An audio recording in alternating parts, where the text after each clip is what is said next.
Zombies. From ancient folklore to pop culture icons, zombies, or the undead as some of you guys call them sometimes for some reason, have been scaring people since the 1800s. That's a pretty long time. All right, welcome back to Eek. Because the 28 Years Later trailer was so awesome and so freaking cool, we decided let's talk about the history of zombies because that's fun. And we're not going to do it in like the boring like History Channel way. We're silly, goofy guys, so it's going to be fun. Look at this. Look at this zombie. Look at this one. Let's get into it. Yeah, so the widely accepted origin of zombies comes from Haiti, where in Haitian folklore, there's a bunch of voodoo priests known as Bakor. If I'm saying that wrong, I'm really sorry. The Bakor served with both hands, as they would say, with their power. Now, this included the creation of zombies. These Bakors would use herbs, bones, animal remains, a bunch of weird to make nasty little concoctions that would create disorienting effects on you, make you confused, give you respiratory issues. Shout out to all the homies with pneumonia. Even sometimes paralysis on humans. Now, it'll give you pneumonia. These are all things that now we associate with zombies. It kind of set everything up a little bit. It's not just Asian folklore where you can find these sick fucks. Ancient Greeks were also afraid of these. Archaeologists found bodies with stones on them like this. And they did that to make sure they didn't come back and get you. So it's across all kinds of cultures. Everyone's afraid of the undead because dead people coming alive and coming. How do we know that like that's the rocks on the head wasn't just how they went out? They weren't just like, man, this guy. This guy's a dick. They could have gotten those huge slingshots with rocks on them, shot at them, and they all just died there. You know, we need to trust the archaeologist here, Declan. I'll believe it when I see a dinosaur in real life. Anyways, yeah, I know a bunch of other cultures also. Like, it wasn't zombies specifically, but I know a lot of people did stuff with like putting stakes and hearts and stuff like that for vampires and stuff, like fearing that they would come back from like the dead. So a lot of people were real afraid of people coming back to life in different ways and versions. And yeah, because it's scary. Okay, so you're probably wondering, when did this real world fear translate into like media? Like, when did it become a thing that like was just on the big screen or the little screen? When did they start fighting plants on your cousin's iPad? Huh? And I know that's why you're here, is to talk about the movies and the games and the everything else in the entire planet and world. So while you're here, why don't you subscribe? Because it would be really cool and it would make us happy and we love it. We're almost at 100 subscribers. Get us there, please. I need it real bad. Like in the 30s, we saw a rise of monster mania films like Frankenstein, who's basically a fucking zombie, Dracula, who bites people and hates garlic, to sick fuck. In 1932, we got White Zombie. So we're talking about White Zombie, the movie, not the band. So White Zombie was one of the first films to show a traditional sense of... What the hell was that? What did you just do? One of these. It's a rock and roll. I think it's the Spider-Man thing. I think the thumb makes it Spider-Man. I don't think that's... Dude's about to take flight right through the fucking window. Whatever. So White Zombie was one of the first like movies or films to show like zombies that we think of today. The main character, Madeline, goes to Haiti and encounters a voodoo master who transforms her into a zombie. This is Madeline right here. All right. She look like a zombie to you? No. I didn't think so. Yeah, so in this movie, Madeline is a zombie, but she becomes kind of this dreary, mindless, not associated with the real world zombie. So it's a way different interpretation of what we have today. It's not walking around looking for brains. It's more of no brains involved. Damn it, that's a good stuff. After White Zombie, I'm sure there was a couple of small ones here and there spread out of like that kind of zombie. But the thing that really switched it up was George Romero's Night of the Living Dead. Woo, let's go! Let's go! This was like the first to have like the modern feel, because like it's a long time now, but like realistically, 1968 is a lot more modern than 1932.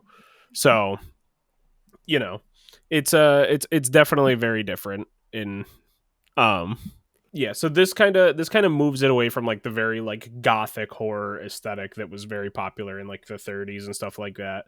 The curses and the magic and the this and the that. This is just little homies rolling up out of the grave and just wanting to waltz right onto your property. So, although the zombies in the Night of the Living Dead were originally referred to as ghouls,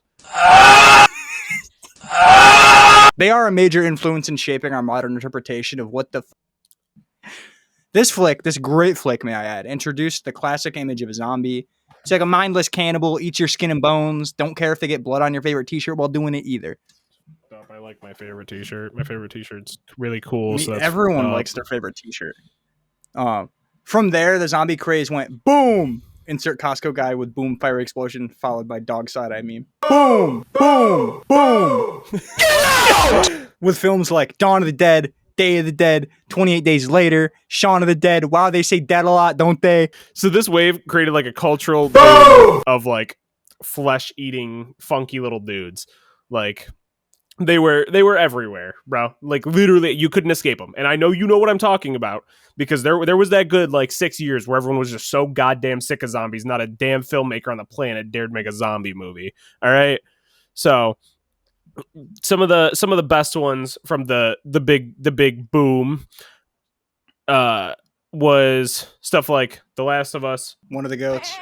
We got TV shows like The Walking Dead, which it was popular, like it was like the most popular show like in the world like at the time. But then they stopped watching because it got really boring. Sorry, it was too long. Thanks to George Romero getting his goofy little zombies spread everywhere, it put him in a Call of Duty map. And that's really what we're here to talk about today is George Romero's Call of Duty map. I tricked you, didn't I? I got you. You remember that? Yeah, I remember that. Black Ops 1. Yeah. And it was all like actors. Like you played what was it called? Call of the Dead or something. It was yeah, you played Call as like of the Dead. Danny Trejo, Yep. like Sarah Michelle Gellar. There was like a few different famous people. It was sick. All right, that was cool. peak. But yeah, so thanks to that, his zombies kind of spread everywhere, and it just led to like everyone obviously experimenting with what a zombie could be, going to like running fast to like World War Z, or just making like super zombies and all this other crazy stuff. Yeah, compare the slow, like mindless zombies from Night of the Living Dead to like the Train to Busan, which I don't know if you've seen it. I have not. It's been on my list for a while, but Damn I shame. have to watch it. It's obvious the genre is evolving, whether the zombies come from some weird ritual, some resurrection, or if it's just some virus like you see in a lot of movies today. Yeah. So in the early 2000s, they were the zombies that are like super cliche. They're the super slow walking, looking for brains, the kind of zombies your grandma knows. And once we hit the 2010s, people started getting real bored of them. All right. Bored. They're bored as hell. I'm in the house bored. And that's when stuff like Shaun of the Dead, Zombieland, stuff like that started coming out, which are bangers if you haven't seen them. Man, check them out. Yeah, pretty good. I know you got the time. You're watching exactly, but keep watching, please. Thank you. Today, you can pretty much say that zombies are mostly associated with very bleak, like apocalyptic settings, nothing around, everyone's sad, stuff like that. Yeah, lots of empty farms, eating really old beans out of cans with rust on them, stuff like that. These stories tend to focus on survival, societal collapse, and the downfall of it all. Do you guys remember that song, Downfall of It All? I sure do. This kind of reflects the modern fears of the world that we're currently living in. Why are you shaking your head? I don't know that song. Huh? Oh, it's so bad. It's by some... Sick.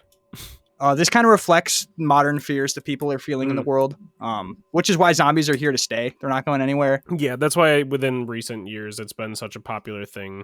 I guess not as recent, but it's always been a popular thing of fear of like war, where like there's a lot of stories of like the zombie virus coming from war viruses and in just like it happening in wars.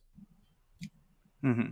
Remember, guys, every movie you watch, every piece of media you consume, everything is intentional. You watch Llamageddon, that shit's intentional. Pay attention to the t-shirts. You know what I mean if you've seen it. But yeah, so that's all you're getting for now. If you enjoyed this, then let us know. We'll do more creatures, more spooky little dudes. We like it. We like having fun. We like looking at old spooky little dudes. So we're gonna keep it going. Yeah, we gotta go. Fine. Bye. See ya. Bye.